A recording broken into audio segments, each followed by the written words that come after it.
Olá, boa tarde, boa noite, para quem é de boa noite. Estamos iniciando mais um evento do projeto de extensão Entardecer Científico, aqui da Universidade do Estado de Mato Grosso, do campus de Cáceres, em parceria com o curso de bacharelado em enfermagem.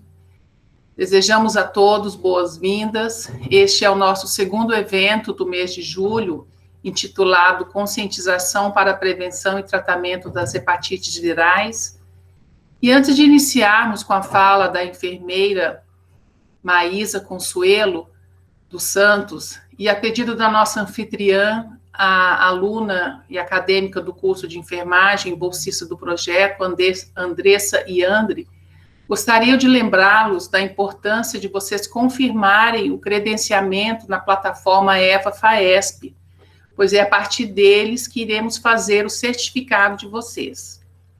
O credenciamento será liberado às 18h30, horário oficial da capital do estado de Mato Grosso, e ficará disponível até às 19h30, ou seja, depois do término do evento.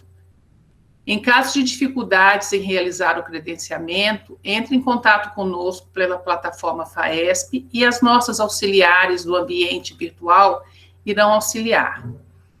Vamos combinar assim. As perguntas, vocês podem descrevê-las no chat durante toda a palestra. E ao término da fala da enfermeira Maísa, ela irá respondê-las. As nossas auxiliares do ambiente virtual de hoje são as acadêmicas Débora Pires, a Janaína Valéria, a Jane Kelly, a Tainá Barbosa e a Vitória Pereira. Elas vão estar fazendo o registro e compartilhando com a palestrante de hoje. Após o evento, gostaria muito que vocês realizassem a avaliação que consta na plataforma. Ela é bem rapidinho e esta avaliação nos auxilia na escrita de eventos científicos. É muito importante a gente saber a opinião de vocês. Gostaria de pedir a todos que, durante a fala da professora Maísa, mantenhamos o microfone desligado para que não haja interferências. Sintam-se à vontade caso queira deixar a webcam aberta. Ao final, daremos um print de tela para compartilharmos em nossas redes sociais. Antes de iniciarmos, a nossa auxiliar do ambiente virtual, a Janaína, irá passar um breve tutorial para vocês referente ao credenciamento, a forma de fazer a avaliação e de como obter o certificado. Pode ser que essa plataforma gere dúvidas, então o tutorial foi encaminhado no e-mail de vocês para que possam acessá-las. É com você, Janaína. Olá, professora. Boa tarde a todos. Irei apresentar, então, agora, como a professora falou, o tutorial, que ele é de credenciamento, avaliação e como você vai conseguir obter o seu certificado. Só um pouquinho que eu vou transmitir a minha tela para passar o slide certinho. Ok.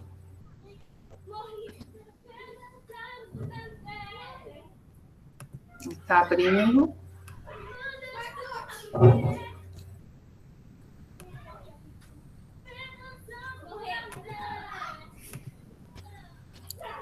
Já está apresentando? Já abriu. Abriu, Janaína. Certo. Esse é o nosso tutorial do EVA-FAESP. O EVA-FAESP, ele é o nosso novo site que a gente utiliza para fazer esses eventos online, e é através dele que você consegue ter acesso ao seu certificado, realizar a avaliação do evento, até mesmo conseguir o link de transmissão deste evento. Esse é o nosso tutorial, né, do credenciamento para avaliação e também para a obtenção do certificado. Essa é uma realização do projeto de extensão Entardecer Científico da Universidade do Estado de Mato Grosso. Bom, o tutorial 1 é a forma de acessar a sua conta. Primeiramente, você vai abrir a sua guia do Google e digitar EVA-FAESP no pesquisar. Logo, você vai clicar nesse primeiro site, escrito de eva.faesp.org.br. Aí você vai ser redirecionado para essa segunda página. Logo, você vai clicar em login. Depois, você vai ser redirecionado para essa terceira página, onde vai ter para acessar a sua conta. É importante que você coloque para acessar a sua conta o e-mail que você realizou durante a sua inscrição no evento. E também a senha, para que assim você consiga ter acesso ao link de transmissão e também para a avaliação do evento como certificado, pois é através deste e-mail que você vai conseguir ter acesso ao EVA-FAESP. O nosso tutorial 2 é sobre o credenciamento. Ao você fazer o login no EVA-FAESP, você vai ser redirecionado para essa primeira página aqui. Essa é a página principal da plataforma EVA-FAESP, e aí aqui do lado esquerdo você consegue ver o início, a sua inscrição, a programação do evento, a transmissão online, que é onde fica o link de acesso para você conseguir ser redirecionado para o Google Meet, que é por onde acontece a nossa palestra, os certificados e também a avaliação do evento. Então, você vai clicar em acessar transmissão online. Depois, você vai ser redirecionado para essa segunda página, onde vai ter essa caixinha verde que estará escrito acessar área de transmissão. Aí você clica nela e você será encaminhado para outra aba. Logo, vai abrir essa outra aba, então você vai conseguir clicar em acessar e aí vai abrir a sala do Google Meet para você estar participando da palestra. Aqui nós temos já o credenciamento. O credenciamento você pode estar fazendo a partir da transmissão online, quando você acessa a transmissão online, e aí você vai vir aqui do lado e procurar. Vai estar escrito sobre, comentários, perguntas, enquetes e credenciamento. Aí você clica em credenciamento e em confirmar presença. Dessa maneira, o seu credenciamento ele vai ter sido realizado. Aí vai aparecer essa caixinha aqui de confirmado para você. O tutorial 4 é da nossa avaliação do evento. Após você realizar o login, como falado no início, você vai ser redirecionado para essa página e aí você procura aqui do lado esquerdo a parte de avaliação do evento. Aí você clica nessa avaliação e aí você deve responder todas as perguntas do questionário. Logo, você clica em confirmar e aí vai aparecer esse verificado de respondido à avaliação do evento. O tutorial 5 quanto ao certificado. É importante lembrar que, para receber o certificado, você deve responder à avaliação do evento. Após você responder essa avaliação do evento, o seu certificado ele estará disponível em, no máximo, 20 dias. Então, gente, é importante lembrar que, para você conseguir fazer o download do seu certificado, você tem que responder à avaliação do evento, que ela é obrigatória na nossa palestra. Aqui, o tutorial 5, continuando sobre o certificado. Para acessar o certificado, você deve procurar nessa lateral aqui, escrito certificados. Aí você clica em cima dele, você será redirecionado para essa segunda página e aqui vai aparecer download do certificado. Aí você clica nele e aí você vai conseguir realizar o seu download e obter o seu certificado. Nós também estaremos enviando no seu e-mail uma mensagem informando que o seu certificado ele está liberado. Assim, você vai conseguir também ter acesso a essa página aqui, para você conseguir fazer o download direto desse certificado através do e-mail. Então, a palestra está quase iniciando, eu espero ter ajudado, e estaremos mandando um e-mail com este tutorial. Então, desejamos um ótimo evento a vocês. Essas são as nossas redes sociais, que é o Instagram, que é @entardecercientifico, e o nosso e-mail, entardecercientifico@unemate.br, onde você pode estar enviando qualquer dúvida, qualquer informação sobre o evento, para a gente estar te ajudando. E em relação ao Instagram, você pode estar tirando um print de tela deste evento e nos marcando para a gente deixar registrado no nosso destaque a sua participação neste evento. Sendo assim, muito obrigada e espero ter ajudado. Muito obrigada, Jana. Valeu pelas dicas. Então, em nome da comissão organizadora deste evento, agradecemos mais uma vez a presença de todos vocês e desejamos a todos, né, que todos nós possamos sair daqui um pouquinho mais de conhecimento do que nós estamos chegando. Bom, a palestra de hoje, a conscientização para a prevenção e tratamento das hepatites virais, vamos saber um pouquinho sobre a nossa palestrante. A enfermeira Maísa possui graduação em Geografia pela Universidade do Estado de Mato Grosso, é egressa aqui também do nosso curso do campus de Cáceres, egresso em 2017, né, pós-graduada a nível lato sensu em docência e enfermagem pela Faculdade de Venda Nova do Imigrante. Bom, passamos agora para a fala da professora e enfermeira Maísa Consuelo dos Santos iniciar a sua fala. E, mais uma vez, agradecemos a participação de todos. Fique à vontade, professora Maísa. Boa tarde a todos. Boa tarde, professora Rosane. Eu agradeço pelo convite, fico muito feliz, inclusive, eu fiquei muito feliz com o convite.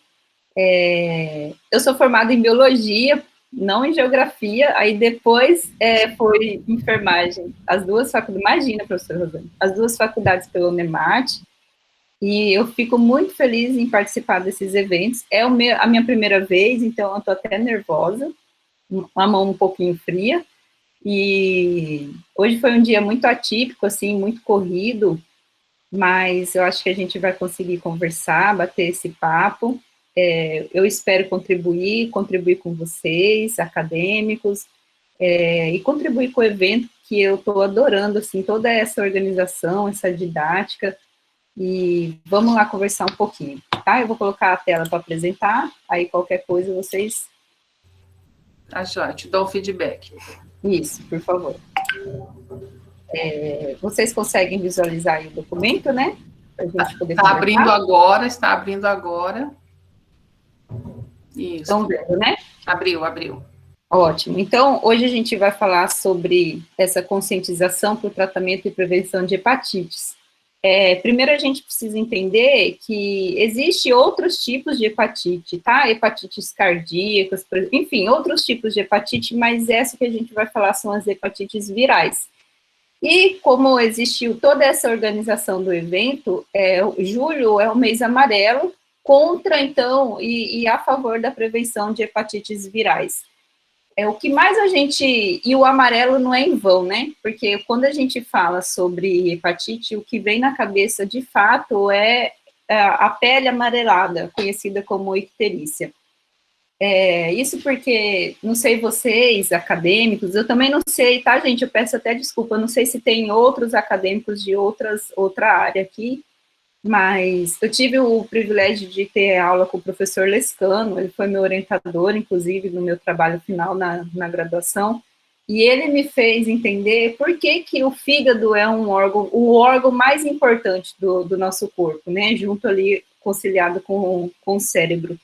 E, de fato, ele é importante, sim, hoje a gente vai entender isso, porque o fígado, se ele está mal, vamos entender assim, se o fígado está mal, é porque ele vem tentando há muito tempo para chegar no momento dessa gravidade.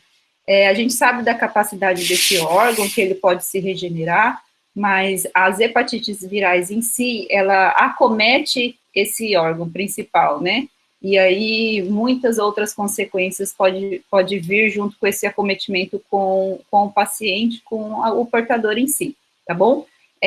Existe essa frase, então, previna-se, faça o teste, vacine-se, sim, porque o SUS, ele traz, então, no calendário vacinal, a vacina contra a hepatite, né, a hepatite B, por exemplo, é uma vacina que a gente faz ali ao nascer, então, que pelo menos deve ser feita, e existe todo esse contexto, essa sensibilização para essa doença que, de fato, acomete, sim, nós brasileiros e a população mundial. Então, de forma geral, a gente vai ver, assim, que os sintomas são clássicos, né? Ele pode vir com manifestações como cansaço, febre, mal-estar, tontura, enjoo, vômitos, dor abdominal, pele e olhos amarelados. Aquela urina que muitas pessoas podem vir com aquela expressão de Coca-Cola, mas é uma urina bem escura, e fezes claras. Mas fezes claras, é tipo uma argila mais clara, essa fezes vem bem característica e que pode trazer com que a gente pense assim, que o paciente, então, está portando alguma hepatite, tá bom? Como a gente já sabe, e a gente precisa focar nisso, o avanço da infecção, ela compromete o fígado, ela pode vir, então, de forma crônica, trazer uma fibrose e avançar, então, para uma cirrose hepática, tá? E aí, muito provavelmente, se não tratado, esse paciente pode vir com um câncer de fígado, que de fato, então, é um momento muito grave, né, e acomete muito o paciente. E aí, então, precisar de um transplante hepático, tá bom? Amanhã, inclusive, é o dia D, então, o Ministério da Saúde, lá no site, em algumas plataformas, tem vários links de outras conversas com especialistas feras, trazendo essa temática para ser discutida em todos os âmbitos aí acadêmicos, científicos, né, para que, de fato, seja um mês de consciência a essa doença, tá? Então, a gente pode ver que a gente tem 5 tipos de hepatites virais, né, a hepatite C, ela não tem uma vacina específica, mas ela tem a possibilidade de cura. Já a hepatite B, ela tem a vacina, ela traz, então, esse benefício de uma imunização. Ela não tem cura, mas a gente vai ver que durante a nossa conversa, a gente vai entender que ela fica ali quietinha, com a carga viral baixa, e aí isso traz uma qualidade de vida melhor para o paciente, tá? Então, a gente tem a hepatite A, que é uma hepatite conhecida como silenciosa, a hepatite B, que é uma IST, tá? Ela está presente, então, a carga viral fica presente no sangue, nas secreções, pode ser transmitida, então, principalmente sexualmente. A hepatite C, ela pode vir das duas formas, ela pode vir aguda e crônica, e é uma hepatite silenciosa. A hepatite D é a forma mais grave da doença, né? A gente vai entender por quê. E a hepatite E, que ela, às vezes, ela não é tão vista aqui no Brasil, mas na África e na Ásia, mas ela tem uma duração curta, e então ela passa aquele tempo de sintoma e é autolimitada, ela vem com a cura, tá bom? Cura mais ou menos de 2 meses. Então, todas as pessoas precisam ser testadas em algum momento da vida, isso é fato. Isso eu digo para vocês, enquanto profissionais, futuros profissionais e enquanto comunidade mesmo. Se você nunca fez um teste para hepatite, faça. E se você já fez e a gente já está ali pensando num futuro enfermeiro, pensem bem nisso diariamente. Eu gosto de falar com os meus alunos, hoje eu estou na disciplina de saúde da criança, que no decorrer da graduação, a gente tem tipo uma luzinha assim, e a cada semestre essa luzinha vai ficando mais forte, né, mais intensa. E quando a gente já está lá no mercado de trabalho, a gente precisa acreditar nessa luz. E aí, essa luz, ela vem nos guiar, tipo um feeling, assim, sabe? Você vai olhar para o paciente, você vai falar, vamos fazer um teste, né? Mesmo que você esteja num pronto atendimento de urgência e emergência, numa obstetrícia, independente da sua clínica, isso tem que trazer com normas de rotina no seu trabalho. A gente precisa fazer testagem, é só a partir de testagem que a gente sabe de fato o que está acontecendo com o nosso paciente e a nossa comunidade. Né, mais importante do que esse momento de falar de testagem nessa pandemia, né, a gente precisa, sim, ter essa consciência e fazer o teste como paciente e como profissional de enfermagem ou profissional de saúde, a gente precisa ter isso bem definido, certo? Então, vamos lá. A hepatite A, ela é uma hepatite que vem acometer, assim, um público maior, né, a gente entende que ela tem uma transmissão oral fecal. O que seria oral fecal? Então, aquilo que tem contato na boca e no ânus, a gente tem, então, essas chances de infecção e transmissão também, tá? O vírus HAV, ele tem uma função de interferir na atividade hepática, então ele vem desencadeando uma resposta imune que leva a uma inflamação no fígado. Essa inflamação pode vir, então, a mais ou menos de 15 a 50 dias. Ela tem cura? Tem cura, a hepatite A tem cura, tá bom? E o que faz com que a gente entenda essa forma de transmissão? Porque a gente precisa ter o contato direto com as fezes daquela pessoa que está em período de transmissão, né? A doença tem uma grande relação com alimentos ou água não seguros, ou seja, uma água contaminada, que eu faço contato direto com essa água, ou que eu venha lavar os meus alimentos utilizando essa água contaminada, tá bom? É uma hepatite que está direcionada muito com a qualidade de saneamento básico e a higiene pessoal, né? Então, é um assunto que envolve muita gestão, porque a gente sabe que nosso país, né, o Brasil, ele tem uma deficiência muito grande em saneamento básico, em uma estrutura básica. Às vezes a gente fica pensando, será que uma rua com asfalto, ela traz uma qualidade melhor? Será que a rua com o esgoto, ela traz uma qualidade melhor? E, de fato, isso não restam dúvidas, né? A qualidade de vida da população depende desse recurso básico. Então, água potável, saneamento básico, uma estrutura adequada do bairro em si, faz com que a gente consiga eliminar essas doenças que são simples, que a gente poderia, então, erradicar de vez, certo? Mas, enquanto isso não acontece, o nosso trabalho tem que ser de formiguinha, né? As crianças, ela pode, então, manter a eliminação viral até 5 meses após a ingesta, né, a resolução clínica da doença. E aí, como se faz isso com criança, né? Eu sempre falo que o enfermeiro, ele tem uma atuação gigantesca e uma responsabilidade maior ainda, que a educação e saúde é uma temática muito importante e ela tem que estar presente no crescimento da população em si. E dizer à criança que está lá no ambiente escolar que ela precisa, então, ter a higiene das mãos, a gente está tentando, ou está com essas iniciativas de eliminar, então, essa contaminação. Quais os sintomas da hepatite A?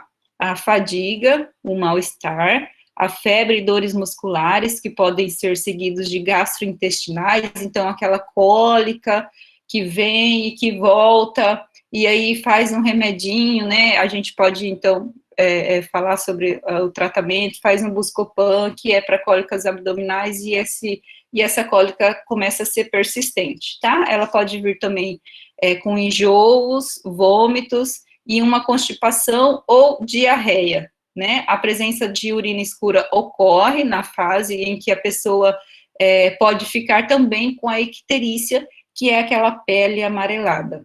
Os sintomas, eles costumam aparecer de 15 a 50 dias após a infecção e pode vir a perdurar, então, por 2 meses, né? É um tempo. A gente tem que reconhecer que são 2 meses de sintomas que incomodam muito. O diagnóstico, ele vem por exame de sangue, e aí fazer a presença de anticorpos, né, para IgM ou IgG. Então, na fase de transmissão, a gente sabe que ele vai vir com IgM positivo, né, para o anti-HAV, e aí, no final, fora do período de transmissão, já com os sintomas sanados, ele vem com o IgG positivo, assim como outras doenças virais.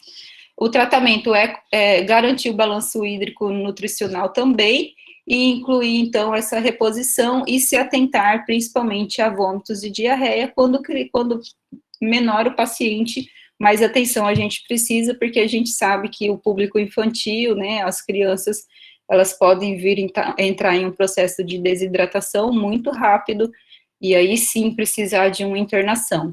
Neste momento, o paciente, ele pode ser assistido e o tratamento pode continuar domiciliar, mas sempre visto numa unidade básica de saúde de preferência, tá? Então, qual que é as principais formas de prevenção para hepatite A? A gente precisa se atentar às condições de saneamento básico da comunidade, né? Não sei, talvez a gente pode estranhar, mas existe sim pessoas que ainda evacuam, por exemplo, no quintal, né? Então a gente precisa espalhar que isso não pode acontecer, né?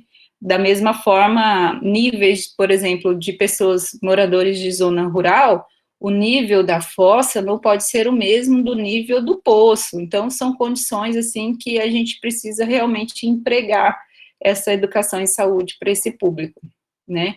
E que a água seja uma água de qualidade. Na dúvida, os alimentos precisam ser lavados, higienizados, colocar umas gotinhas de água sanitária no recipiente e deixar ali os alimentos acomodados, então, para depois fazer o uso. Mesmo aqueles alimentos que vão ser descascados ou cozidos, tá bom? E criar o hábito de lavar as mãos sempre, né? Principalmente depois do uso do banheiro, é extremamente necessário, e essa é uma prática que precisa vir de berço mesmo, né? Principalmente no mundo de agora, né? Nessa pandemia que a gente está vivendo, é como se fosse um parêntese na vida da humanidade. Então, a gente precisa criar esse hábito de higienização. É engraçado, quando eu estava na graduação, eu vi a professora Antônia, na pediatria, dizendo, gente, olha, cuidado com o uso de álcool, não vamos ficar usando álcool, lave as mãos com água e sabão, é um método tão importante, que quem sabe um dia, Deus que nos livre da gente ter uma resistência e o álcool já nos ajudar, não nos ajudar como necessário.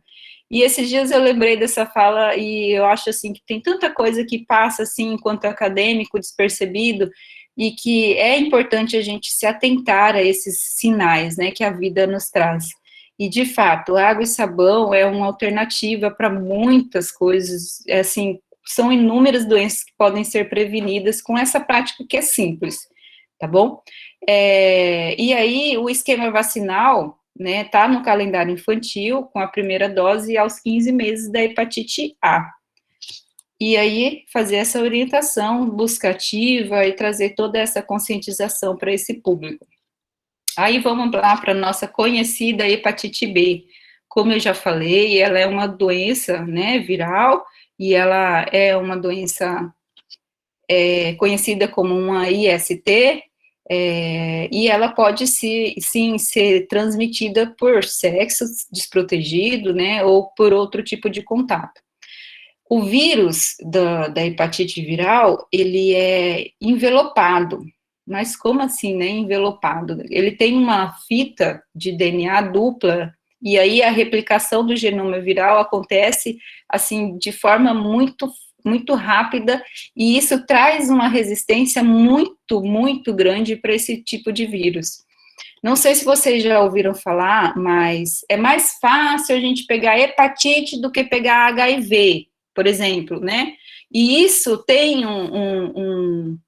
uma confirmação científica que, de fato, o vírus da hepatite B, ele é muito resistente no ambiente, né? Ele consegue se manter ali no ambiente, diferente, por exemplo, do vírus do HIV. Não que a gente não precise se preocupar, sim, a gente precisa se preocupar e muito, mas o vírus da hepatite B, ele tem essa resistência, e eu posso, por exemplo, ter mais chances de pegar hepatite B lá na minha manicure, com os objetos, né, que ela está utilizando, que é de forma coletiva, do que, sim, o vírus de HIV. Mas isso é uma forma, são detalhes, né, que a gente, enquanto profissional, a gente precisa ter. Mas, enquanto paciente, talvez a gente pode trazer uma certa confusão, até uma segurança, mas a gente também está sujeito. Mas o vírus da hepatite B, o HBV, ele é um vírus muito resistente e tem essa especificidade, né? Ele fica nesse ambiente há muito tempo, e aí isso faz com que a gente, nessas rotinas aí que a gente não se atenta muito a ter essa transmissão. Então, inicialmente, a infecção acontece de forma aguda, e na maior parte dos casos a infecção se resolve espontaneamente até 6 meses após o primeiro sintoma. Ah, mas espera aí, então eu vou pegar a hepatite B, eu tenho os sintomas e aí eu tô curado depois de 6 meses? Não, né? Eu não tenho cura para hepatite B. Ela tem essa transmissão acontece para a minha vida toda, mas os sinais e sintomas, eles podem ser volantes, pode aparecer agora, e depende da minha carga de imunidade, ele pode vir a aparecer novamente. Existe tratamento, mas aí a gente precisa considerar que se eu não tenho sintoma, eu não tenho cura, né? Isso não existe, a gente precisa ter esse cuidado. Essa resolução é evidenciada pela presença de anticorpos anti-HBs, né? As crianças, por exemplo, têm maiores chances de já desenvolver a forma crônica, considerando a fragilidade desse público. Naquelas com menos de 1 ano, o risco chega a 90%, muito. Acima de 5 anos, pode variar de 20% a 50%. Por quê? Inicialmente, se respeita-se a forma aguda da hepatite B. Então, ela vem de forma aguda, e aí ela pode ficar crônica, mas as crianças, elas têm essas chances maiores. E isso traz um alerta muito grande para a gente. A gente precisa fazer a testagem em gestante, né? Esse público precisa ser assistido o tempo todo. E aí a gente precisa, então, se identificado hepatite B, a gente já precisa fazer as intervenções para essa criança, tá bom? Por essa razão, é extremamente importante realizar a triagem e a testagem para gestantes, né? Fazer a profilaxia e diminuir as chances, então, de transmissão vertical. De 20% a 30% das pessoas adultas infectadas cronicamente pelo vírus da hepatite B deverão apresentar, então, cirrose ou câncer do fígado. Então, 3 de cada 10 pessoas com hepatite B têm um prognóstico muito ruim, né? A cirrose hepática, ela comete o paciente com inúmeras internações, com inúmeras fragilidades, e aí o câncer, então, pode pedir aí socorro, realmente. O fígado pode vir pedir socorro por essas chances de desenvolver câncer nesse órgão tão importante. Quais são as formas de transmissão da hepatite B? Relações sexuais sem preservativo, né, de uma pessoa infectada. Isso é fato, a gente precisa reconhecer isso. A mãe infectada para o filho, então uma transmissão vertical.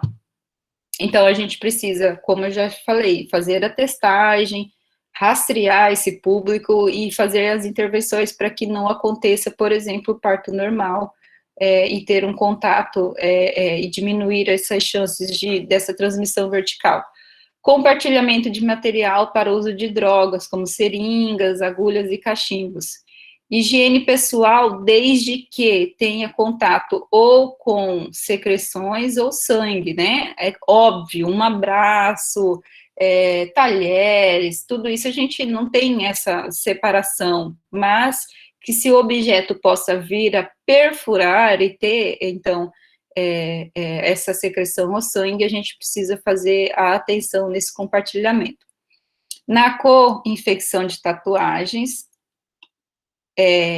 piercings, procedimentos odontológicos, aparelhos de correção odontológicos, cirurgias, precisa, então, passar por todos os critérios de biossegurança para diminuir as chances de transmissão.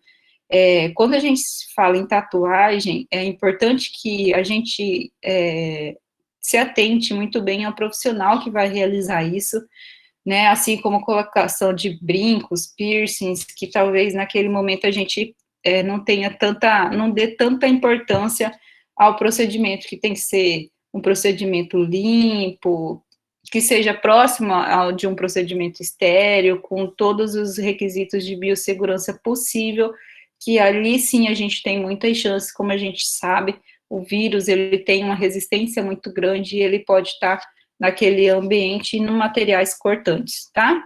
Por contato próximo de pessoa a pessoa, desde que esse contato, não estou me referindo a um abraço, um carinho, nada disso, desde que esse contato tenha cortes, tenha feridas, e aí uma continuidade dessa secreção ao sangue. Quais os sintomas específicos para hepatite B? Pode ser um cansaço inesperado, sem motivos, né? A pessoa está bem, não estava em exercício, não estava trabalhando e ela está se sentindo cansada. E ela vem com tontura, enjoos e vômitos, febre e dor abdominal.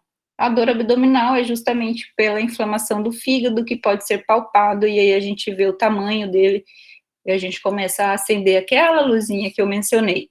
A ocorrência de pele e olhos amarelados é observado menos nesses pacientes, né? Então, pelo menos 1/3 dos pacientes, a gente não precisa esperar a icterícia, e é isso que pode prejudicar no diagnóstico, porque o que a gente vê é muito fácil, a gente está vendo, então a gente já vai correr, né, e tomar as condutas necessárias, mas 1/3 dos pacientes de hepatite B, ele não pode vir sem icterícia e pode vir, então, a retardar o fechamento deste diagnóstico, né?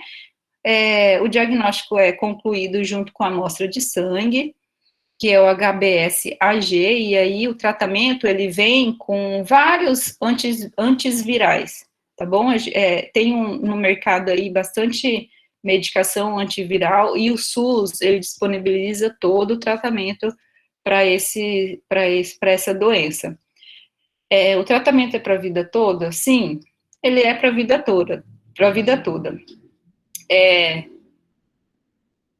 As medicações são retiradas, então, as secretarias municipais, elas têm essa responsabilidade de fazer com que essa distribuição chegue, de fato, ao paciente, né? E a prevenção, ela vem com a vacinação, que é a principal medida de prevenção, no calendário infantil está disponível, e usar camisinha, né, fazer, então, o pré-natal é importantíssimo, se atentar, então, ao compartilhamento desses objetos pérfuros cortantes aí, nesses momentos em que a gente acaba sendo um momento de lazer lá, eu brinco, né, que a gente às vezes reclama porque está tomando uma vacina e dói, mas não reclama de estar lá na tatuagem, fazendo e tendo aquela dor, mas a gente precisa se atentar a isso, né, cada um tem seu hobby, nada contra, pelo contrário, né, mas a gente precisa se atentar a esse momento. Quando se fala em cuidados com doação de sangue, a gente sempre vem com um ponto de interrogação que às vezes a comunidade pode entender de forma errada. Mas até lá em 1998, a doação de sangue, ela vinha com algumas possíveis deficiências no processo, né? Óbvio, lá naquele momento a gente não tinha tantos instrumentos, né, tantos acessórios que a gente tem hoje, então trazia uma certa deficiência, assim, nesse processo de transfusão sanguínea. Hoje a gente sabe que existe todo um protocolo de segurança, todos os instrumentos já vêm individuais, estéreis, né? Antigamente, se a gente pensar em que as seringas eram de vidro, então, a gente, de fato, até em 1998, devia ter essa preocupação, que existia, sim, a transmissão de hepatite B, era recorrente nesse processo. E na presença de sangue, né? A gente precisa se atentar, principalmente na tomada de algum curativo, em algum procedimento, existem essas chances de transmissão, certo? A hepatite C, ela pertence, né, à Flaviviridae, é um RNA, ela vem de um RNA viral, então ela tem uma fita simples, e pode se manifestar tanto de forma aguda como de forma crônica, tá? Ela é a segunda causa mais comum de hepatite, é a hepatite C. Cerca de 60% a 85% dos casos se tornam crônicos, então, muita gente, né, de cada 10, de 6 a 8 pode ter uma forma crônica da hepatite C, mas ela tem cura, né, mas ela é bem agressiva, então 20% pode trazer, então, ao processo de cirrose ao longo desse tempo de tratamento, tá bom?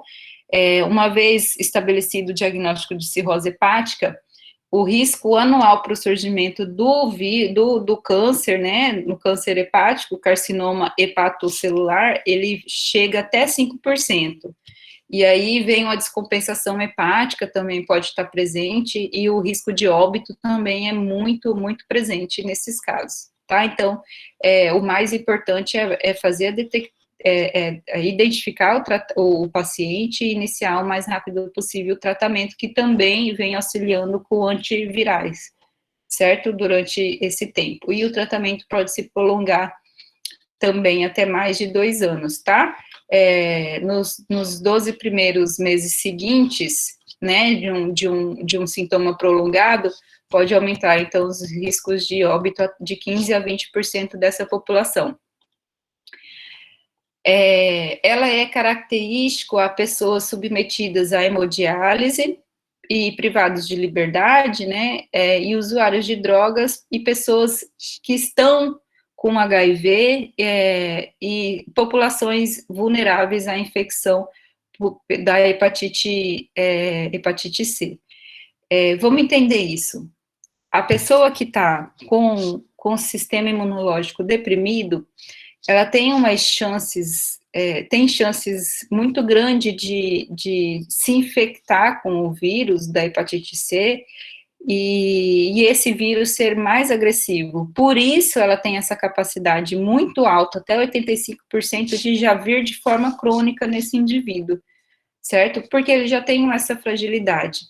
E ela geralmente acomete pessoas acima de 40 anos, né? Então, é só a gente relacionar se são pessoas que estão desprovidos de liberdade, então, fazendo uso de hemodiálise, já são pessoas com a faixa etária maior, né? Então, ela está presente nos acometidos, nas pessoas maiores de 40 anos.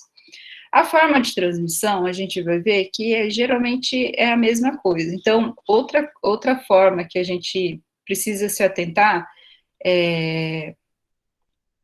para a hepatite C, voltando lá os equipamentos de manicure.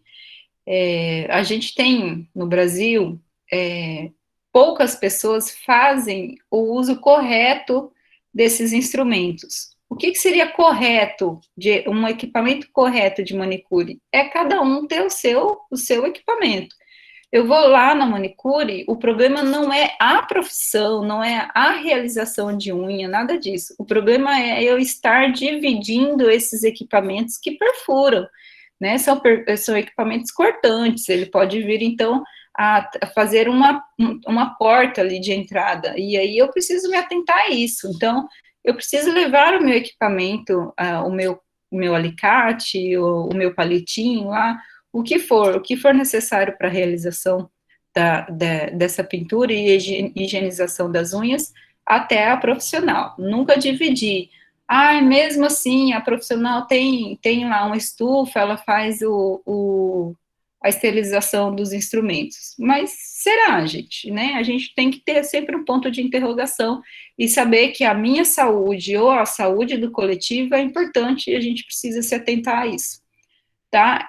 Fazer, então, uso de sangue e seus derivados contaminados, óbvio, né, que a gente precisa se atentar, o uso de relações sexuais sem preservativo.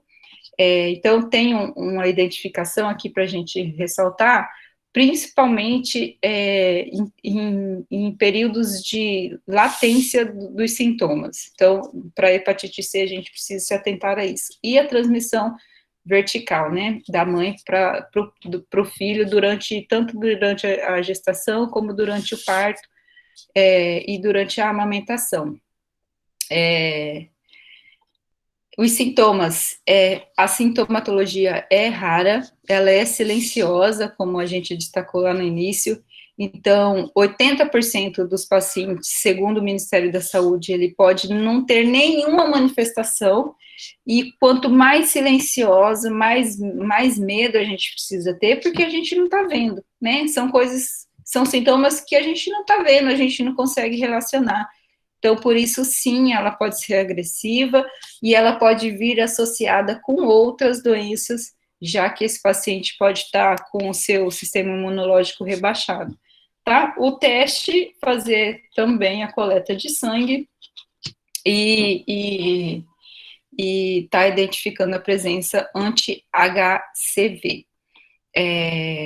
Prevenção, se atentar, então, a todos os usos de pérfuro cortantes e principalmente também na qualidade do atendimento lá do profissional dentista. A gente precisa se atentar.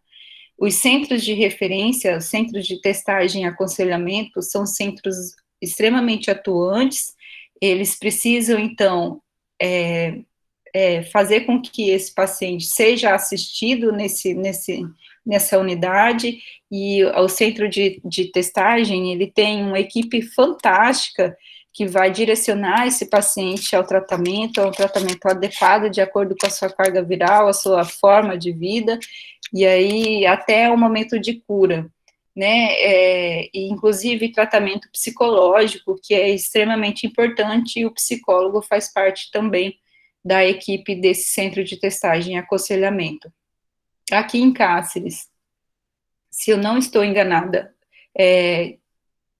há 2 anos o centro de testagem ele mudou, porque eles estavam em reforma, eles estavam ali perto da Panvet, acho que mais conhecido como a Curvinha da Morte ali, mas aí eles já retornaram lá pro local, inclusive depois dessa reforma, ali próximo ao Bombeiro, no bairro DNR. Então, todas as pessoas que têm essa testagem positiva, elas precisam ser encaminhadas e assistidas por essa equipe, que é muito importante, tá? Então, e a hepatite tem cura. Agora, falando da hepatite D, como a gente viu lá no anunciado, é uma hepatite muito grave, assim, porque a evolução da doença é muito, muito rápida, tá? Mas, por outro lado, a gente vai ver lá nos dados do Ministério da Saúde, ela não é tão frequente assim, mas quando frequente, ela é bem letal. O vírus, então, ele tem uma subidentificação, né, o HDV, ele é bem esférico, incompleto, assim, bem pequenininho, e aí ele tem uma capacidade muito rápida de se replicar também em superfície. E aí ela também é conhecida como hepatite D ou hepatite delta, tá? Ele está associado ao vírus da infecção da hepatite B. E aí ele pode vir classificado de 2 formas de infecção, de co-infecção simultânea, então o paciente tem hepatite B, e aí ele pode a vir a ter essa co-infecção e associar com a hepatite D, e a superinfecção, que aí já vem o indivíduo com uma forma crônica pelo hepatite B e potencializar essa hepatite D. Por isso, ela é muito letal, porque aqui nessa imagem, ó, ela tem uma progressão de cirrose para o câncer muito rápida, e aí pode levar o paciente a óbito muito rápido. Então, a gente consegue ver o fígado em 4 etapas. O fígado saudável, né, e aí já em fibrose, ou posteriormente em cirrose, e aí ele vem, então, já perdendo a sua capacidade de funcionamento, de atividades, e o carcinoma, que aí já é uma forma letal da doença, e traz, então, o câncer, né, nesse órgão que é extremamente importante, e ele já perde sua capacidade total, e o paciente pode ter, então, a necessidade de transplante. A maior ocorrência desse tipo de hepatite, ela está presente no norte. A gente vai ver lá que o gráfico, os dados do Ministério da Saúde vem casando com essa informação. Então, 74% das notificações do Brasil estão presentes lá nessa região. Quais são as formas de transmissão? Semelhantes, tá? Por relações sexuais sem preservativo, da mãe por infecção vertical, compartilhamento de seringas, agulhas, cachimbos, compartilhamento de materiais, desde que vão favorecer cortes, né, a portas de entrada, a prática de tatuagem e colocação de piercing, procedimentos odontológicos e cirúrgicos fora dessa biossegurança, que não vai atender essas normas necessárias, de pessoa para pessoa, e lá vem a transfusão de sangue que a gente precisa considerar naquela idade que eu falei, antes de 1998. Quais os sintomas? Cansaço, tontura, enjoo, febre, dor abdominal, pele e olhos amarelados, urina escura e fezes claras, né? São sintomas clássicos da hepatite D. Uma coisa que eu não mencionei, que é muito importante, é uma informação muito importante, o ato sexual, ele precisa vir também casado, ou fazer com que essa prática aconteça com vários preservativos a cada relação, assim, e é importante que as relações, tanto a relação oral ou anal, seja a troca do preservativo é importante, né, para a gente descartar qualquer tipo de contaminação, certo? Então, o diagnóstico é feito também por sangue, né, a gente vê a presença de o anti-HDV, e o que a gente não pode desconsiderar são dados epidemiológicos e demográficos, né, então, se você está lá na região, por exemplo, aqui na nossa região centro-oeste, a gente precisa casar, então, teve contato, viajou, foi, por exemplo, na região sul, foi na região norte, então a gente precisa associar esses sinais e sintomas, a presença, então, do anti-HDV e os dados epidemiológicos e demográficos do paciente. O tratamento é semelhante ao tratamento de hepatite B, e aí, se tiver co-infecção, aumenta-se, então, o tratamento para servir de ataque para essa infecção e ela não virá agravar, tá? A prevenção, como eu já disse, diminuir as chances de contato, então, com pérfuros cortantes e ter o seu uso individual. A hepatite E, ela não é tão identificada assim no Brasil, ela não tem uma taxa de prevalência bem significativa, ela está bem presente lá na Ásia e na África, mas ela não deixa de ser importante, a gente precisa falar sobre ela, né? O vírus não é envelopado, então ele tem uma fita bem simplesinha de RNA, ela vem de uma forma aguda, né, e ela é autolimitada, ela vem, se instala, apresenta os sintomas, e aí ela vem com a cura, porque o nosso organismo precisa estar preparado e ele combate essa carga viral. É interessante quando a gente fala de doenças causadas por vírus, a gente precisa associar que esse vírus ele vai se instalar a partir do momento que o nosso organismo reconhece essa instalação, vem os sintomas, né, para que algo seja feito. E aí, ou a gente precisa entender que esse vírus ele vai apresentar esses sintomas, vai apresentar o tempo de transmissão e depois ele vem diminuindo a carga viral e trazendo os sintomas diminuídos até que não aparecem mais sintomas, porque o vírus ele já se instalou e aí o tempo viral já foi esgotado. O que acontece na hepatite E, ele é autolimitado. Então, ele aparece, ele pode ficar presente, então, no organismo, aparecer os sintomas e o próprio organismo combater esse vírus, tá? A forma grave ou crônica, ela é bem rara, tá bom? A não ser que a pessoa tenha uma imunidade já com alguma deficiência e aí prejudicar o combate autoimune do organismo dessa pessoa. A hepatite E, então, ela tem os dados de prevalência mais associados na Ásia e na África, como eu disse. A via dela também é semelhante à hepatite A, fecal oral, né, o contato com fezes, direto mão-boca, e aí a gente precisa se atentar a isso, e aí o consumo de água contaminada, uma estrutura sanitária deficiente, a ingesta de carne mal cozida, né, e derivados de animais infectados, principalmente miúdos de animais, a gente precisa fazer um bom cozimento desses alimentos, e se atentar a isso. Se a gente for pensar em água contaminada, a gente pensa em peixe, então a gente pensa em comida japonesa também, e aí a gente precisa se atentar à qualidade desse alimento, né? E a transmissão vertical e transmissão com sangue ou fluidos. A gente precisa atentar também. Os sintomas vêm semelhantes à hepatite A. Fadiga, mal-estar, febre e dores musculares. Ela pode vir com sinais tipo de uma gripe, né, é evidenciado também, mas aí logo passa esses sintomas gripais, mas ela pode vir associada, é engraçado, né? Mas é porque o vírus está ali trabalhando e atrapalhando todo o sistema e o organismo do paciente. Constipação ou diarreia, presença de urina escura e peles e olhos amarelados, a nossa famosa icterícia.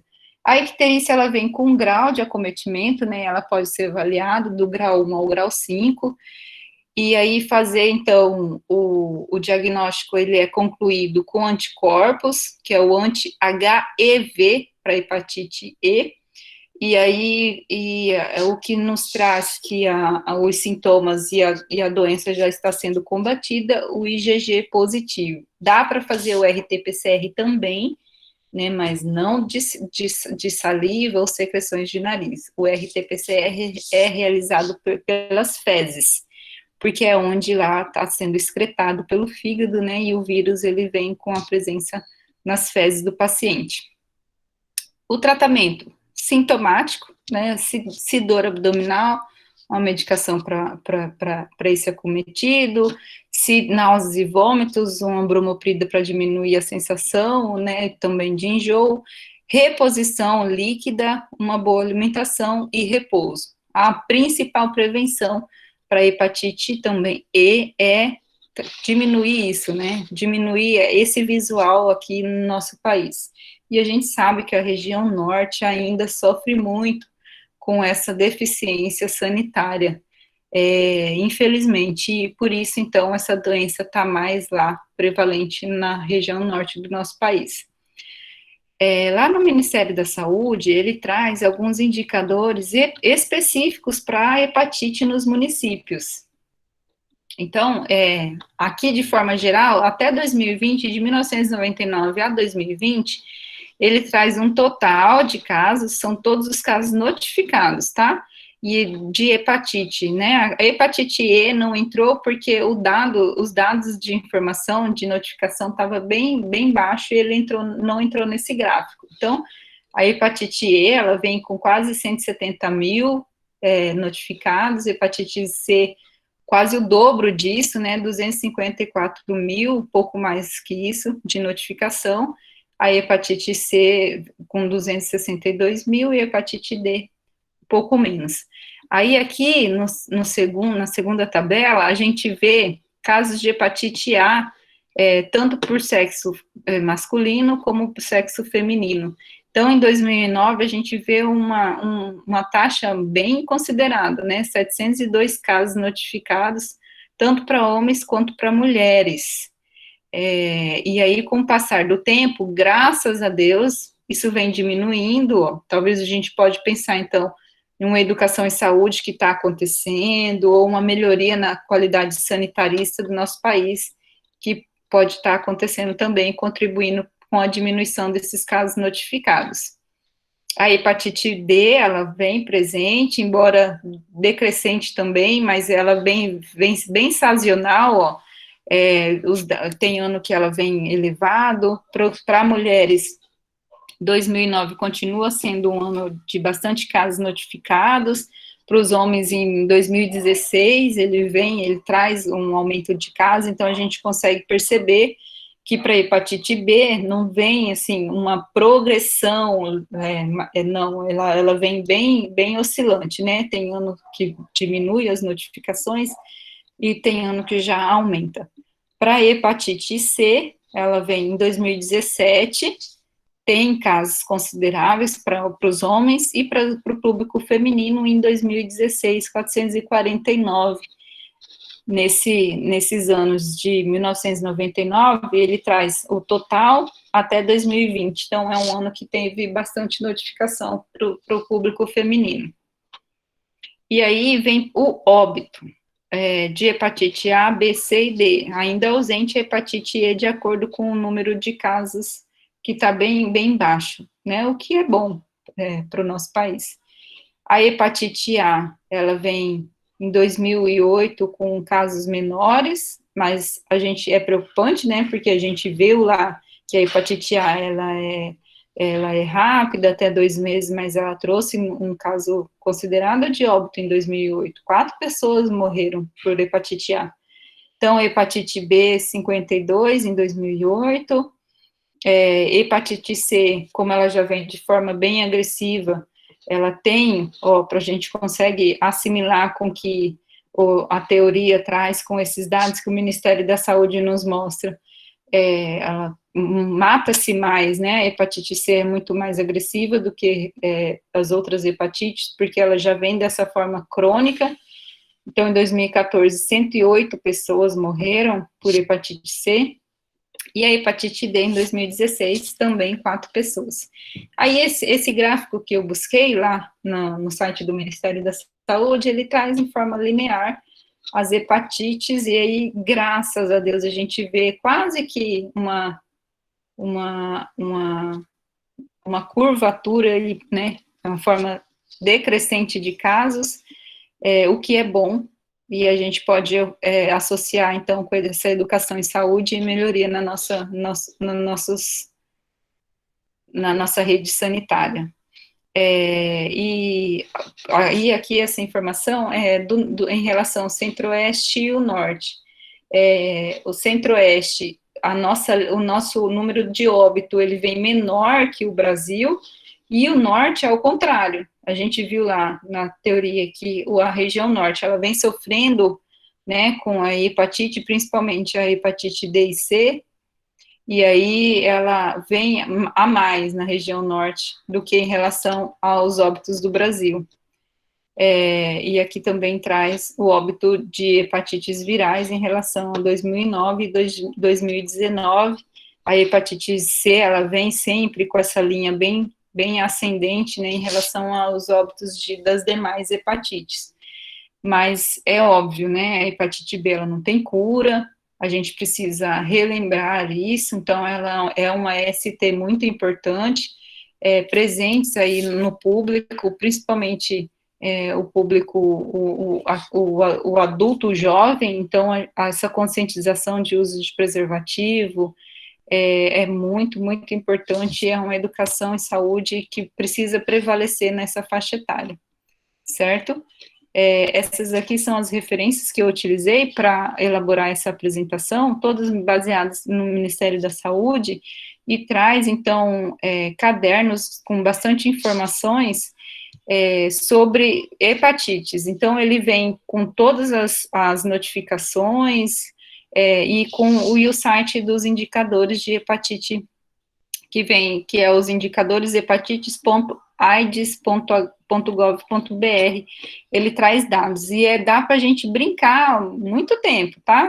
A hora que vocês tiverem um tempinho livre, a gente consegue filtrar todos os municípios, primeiro filtra estado, filtra município, a gente tem lá os dados bem importantes que o Ministério traz por região, e é bem interessante. Eu trabalhei algum tempo no nosso pronto atendimento aqui em Cáceres, e por mais que às vezes a gente seja uma unidade com muita correria, né, e a gente consegue fazer testagem do nosso paciente, e eu tive, durante o tempo que eu atuei lá, 2 pacientes que testaram positivo para hepatite B. E tamanha a importância da testagem, né? Então, a gente precisa focar sempre isso. E realizar, enquanto cidadão, pelo menos uma vez na vida, fazer essa testagem, e enquanto profissional, a gente se atentar a essa prática, fazer parte da nossa rotina assistencial. Deixa eu sair aqui da visualização.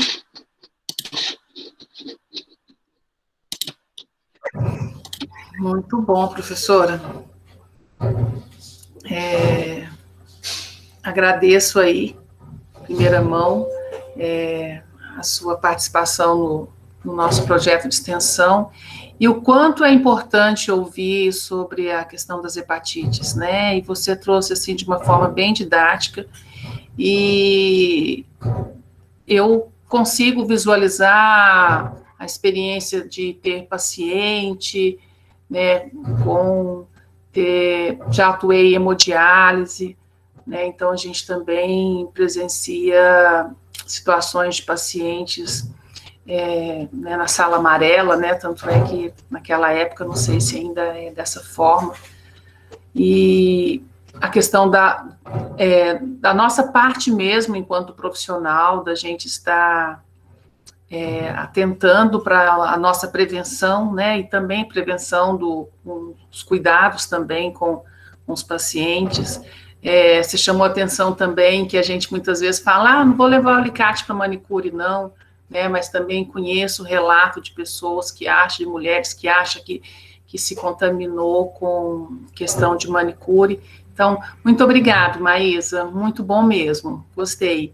Gente, Imagina. Tá, eu vou passar agora para as auxiliares do ambiente virtual, para ver se tem alguma pergunta para estar fazendo para você, e depois eu passo novamente a fala para a gente estar dando os encaminhamentos. Alguém, Andressa, as meninas no ambiente virtual, tem pergunta? Olá, boa noite. Boa noite. A primeira perguntinha diz assim: a hepatite B, ela é transmitida para crianças durante a amamentação? Existem relatos que sim, a gente precisa atentar a isso.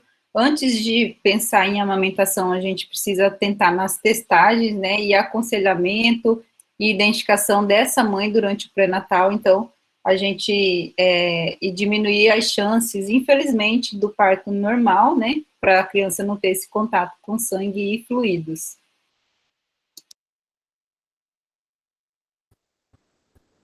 Próxima perguntinha. De alguma forma, quem teve contato com a hepatite pode vir a ficar estéril ou ter problemas para a concepção? Não, estéril não. Nossa, não. É importante a gente pensar que existe as famosas cicatrizes que a doença pode trazer. Então, se você teve contato de alguma forma, e aí você faz a prática, por exemplo, de doação de sangue, e a gente sabe que toda vez que você vai doar sangue, você faz aquela catatal de exames, e às vezes essa cicatriz, ela pode vir, então, a impedir que o seu sangue seja utilizado. Isso significa que, em algum momento, você teve um contato, e o seu organismo teve essa cicatriz. E aí, infelizmente, a sua prática de doação de sangue pode não dar continuidade. Mas existe alguns casos assim. Ah, mas eu não tive contato, nunca tive hepatite, mas infelizmente, durante essa testagem, você pode desenvolver cicatriz para a doença. Próxima perguntinha. Uma pessoa infectada com a hepatite B, que está controlada pelos medicamentos, ainda assim pode transmitir? Que pergunta importante. Pode. A gente não pode brincar com isso, né? A ausência de sintomas, ela não traz cura, ela pode trazer uma carga viral menor. Mas você está com vírus, você, infelizmente, ainda não existe cura para hepatite B, e em qualquer momento você pode estar transmitindo se você faz sexo sem camisinha. Tem vacina para hepatite C? Ainda não, né? A gente não tem vacina, existe tratamento para vacina, para hepatite C, mas a vacina específica para esse tipo viral não existe, mas ela tem cura, ainda bem, é agressiva, é severa, mas existe o tratamento para ela, mas aí a vacina não tem ainda não.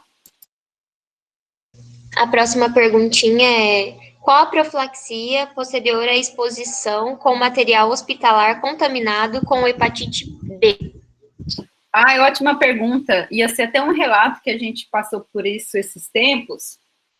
Um profissional extremamente, assim, muito dedicado, muito detalhista. Ele estava fazendo uma cirurgia ortopédica e se contaminou. O paciente tinha o diagnóstico de hepatite B. Existem alguns soros imunobiológicos que a gente pode entrar com profilaxia, me falha a memória, assim, mas eu acho que em 72 horas a gente entra com esse soro no profissional para diminuir as chances de contaminação. E aí, se existe esse diagnóstico positivo e durante esse procedimento o paciente se perfurou, entra-se o mais rápido possível com esse soro, um soro específico. A gente não tem, assim, por exemplo, lá no escritório regional, a gente não tem ele o tempo inteiro, ele precisa ser solicitado, então precisa ser tudo correr contra o tempo para que esse paciente receba esse tratamento.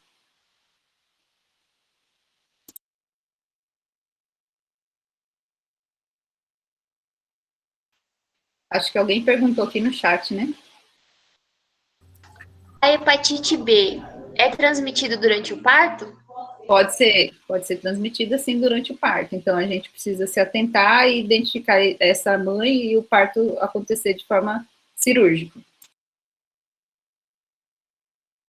Professora, sem mais perguntas, muito obrigada. Imagina. Obrigada, Jane. A gente agradece aí aos nossos auxiliares do ambiente virtual. E, professora Maísa, eu passo a palavra para você, fazer suas considerações finais. Gente, eu fico muito feliz, eu espero ter contribuído de forma bem singela, a gente bateu um papo muito rápido, né, sobre essa doença que é tão importante. Eu acho que a gente precisa ter essa consciência, primeiro enquanto cidadão, depois enquanto profissional, depois enquanto pensar, então, no bem da nossa comunidade. Estou à disposição, fico, assim, extremamente feliz com a participação de vocês também, e conta comigo. Agora, eu nunca, é a primeira vez enquanto professora, enquanto palestrante, mas eu quero me envolver com a iniciativa, eu gostei muito dessa ação, não tinha essa prática enquanto acadêmica, então aproveitem esse momento, que eu acho que é um momento muito importante, e contem comigo no próximo evento. Joia. Muito obrigada aí pelas palavras carinhosas. Nós do projeto de extensão agradecemos a sua fala, professora.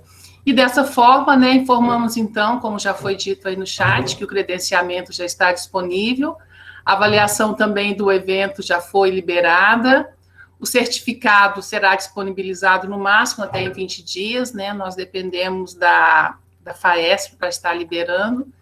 E desta forma, a equipe do projeto de extensão Entardecer Científico agradece a imensa contribuição da enfermeira Maísa e de todos os participantes deste evento. E a pedido da nossa anfitriã, a Andressa Iandre, nós pedimos, então, que vocês abram a câmera para dar um print de tela. Quero agradecer também a comissão organizadora, né? Sem ela não seria possível que esse evento viesse a acontecer. Muito obrigada e boa noite a todos. Boa noite, gente. Muito obrigada. Boa noite, professora Maísa. Muito obrigada, gente. Parabéns.